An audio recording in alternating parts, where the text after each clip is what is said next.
What is going on, my Masketeers? Welcome back to another episode, and we are here to talk about Halloween Ends, the third and final installment in the Halloween franchise, which is a reboot of the original Halloween. So we have essentially the end of the road, and we've come to the end of the road.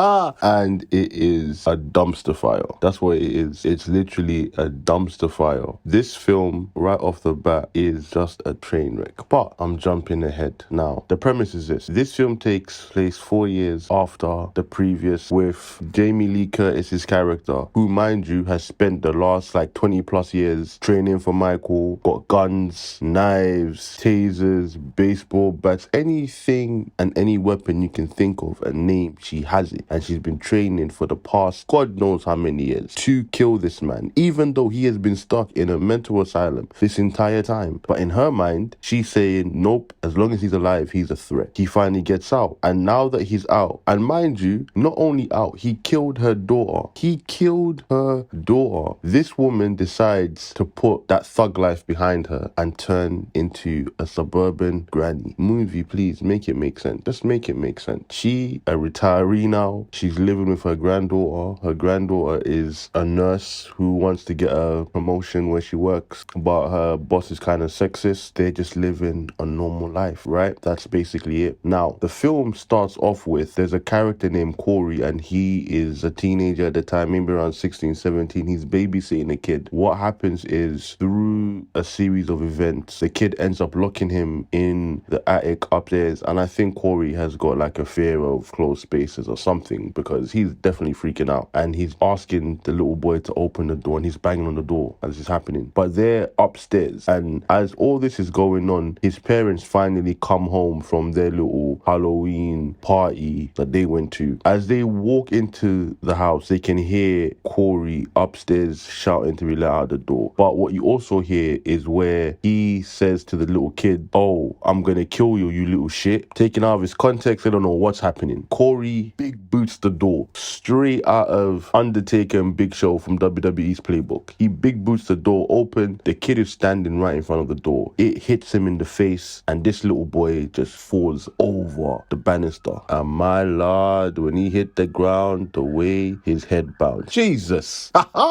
Listen, that boy's head bounced. I was very surprised at that. I didn't see it coming. Unfortunately, the kid dies, and he ends up being taken to jail. Now, the thing about this town is, right now, Michael Myers has somewhat become a boogeyman to them during those 4 years. Whenever something happens, whenever there is a case of somebody mysteriously dying, or somebody has died a violent death, no matter what it is, they always try and blame it on Michael. And so what ends up happening is that the town is now taking this very weird energy, and they put it on people who they feel are like the next Michael, like the next reincarnation of Michael, or some shit like that. It doesn't make that much sense, but that's what they do. And so Corey becomes the latest victim in this, and where they kind of deem him like, oh, the new Michael in a sense. So he essentially has been bullied by the town. They constantly remind him of how he's not wanted, and how, he's a monster and all this other stuff now that he's out of jail. And he's just trying to get his life together. But his life is just an absolute shambles. Everything in his life is just dead. From the fact that his mom, who is a whole nother situation, very, very weird relationship going on over there. Very weird relationship going on over there. To the fact that he's actually getting bullied by high school kids. And when I say high school kids, I don't mean the high school kids like back in the 80s and 90s, or even the early 2000s, where they were like the jocks, the sports guys. No, this is 2022. He's getting bullied by the marching band kids.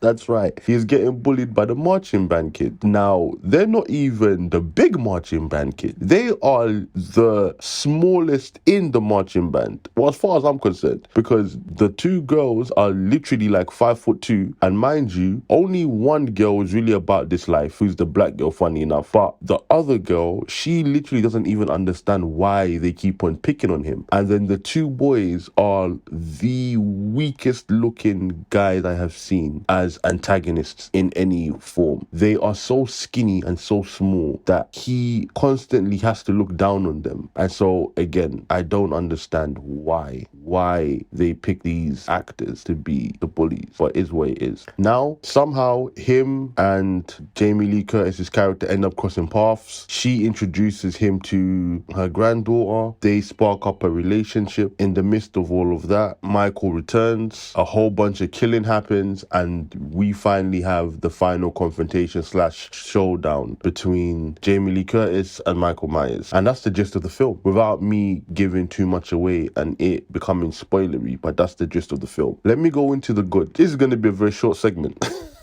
The only good in this film is the killing. The killings are still top notch. The killings still gave what we saw in the first film, what they expanded upon in the second film. And in this film, mind you, not every killing is cool or memorable, but there are definitely a few moments that made me say, that is very cool. I like that. That is violent as hell. And that's what the film has. It still has the visceral energy of the first two films in terms of Michael Myers' killings. Apart from that, that's really it. Let me not forget the acting as well. I will say that everybody here did a good job, especially with what they were given. The character of Corey, I felt that he did the best that he could with what they gave him, and they didn't give him a lot. So he carried the movie in terms of perspective in what he had to try and bring to the film, which I felt like, again, he did the best he could, and it wasn't bad. And, you know, Jamie Lee Curtis is Jamie Lee Curtis. She's been doing this character for so long, she can literally just do it in her sleep. It would still be a good performance. Even now, there was nothing really there for her to do. She definitely had more to do than she had in the previous film. So again, Jamie Lee Curtis is always going to be top notch, and she brought what she always brings. And that's really it for the good. Let's get into the bad. Jesus Christ, where do I begin? This I can give you a whole separate video on, the bad in this film, but we're going to condense it down for this review. The bad in this film is simply this: the storyline makes no sense. I'll tell you this right now. Forget the trailer that you saw. The trailers is not what you will get in the film. Those are two very different things. This film in and of itself tried to do too many things all at once. I feel like it had 3 plot points, or not even plot points, but I feel like it had 3 different stories it was trying to tell and messages it was trying to give. They didn't have the ability to write it into a cohesive narrative, and because of that, literally sank the ship. When you watch this film, you will literally walk away feeling, why did they need to make this film? You could have ended it on 2 and just been very cool. Let's get into the actual man of the hour, Michael Myers. There was no Michael Myers. That was the biggest problem. This film, if you had to tally up Michael Myers' screen time in totality, it's less than 15 minutes. And this film is over an hour long. Michael Myers has less than 15 minutes of actual screen time. That's how bad this film is. That's just how bad it is. From the motivation to certain characters, to the plot points, to the fact that this town, nobody acts like a real person, and even how they interact with people in general. Mainly the protagonists in this story is super weird. It's super weird to the point of where it feels a bit disconjointed. You kind of get taken out of the movie in that sense, because you don't really understand why people are behaving the way they are. With all of that being said, I would bring my bad to a close, because like I said, I can give you a whole separate video on that. My verdict for this film, I am going to give it a 6 out of 10. The reason why I'm going to give it a 6 out of 10, the violence helped for me. In terms of the actual story itself, I was not impressed, and I was very saddened simply based off the fact they did a good job with Halloween 1 was amazing. Halloween 2 was good. They left enough in the tank to finish the story on a high.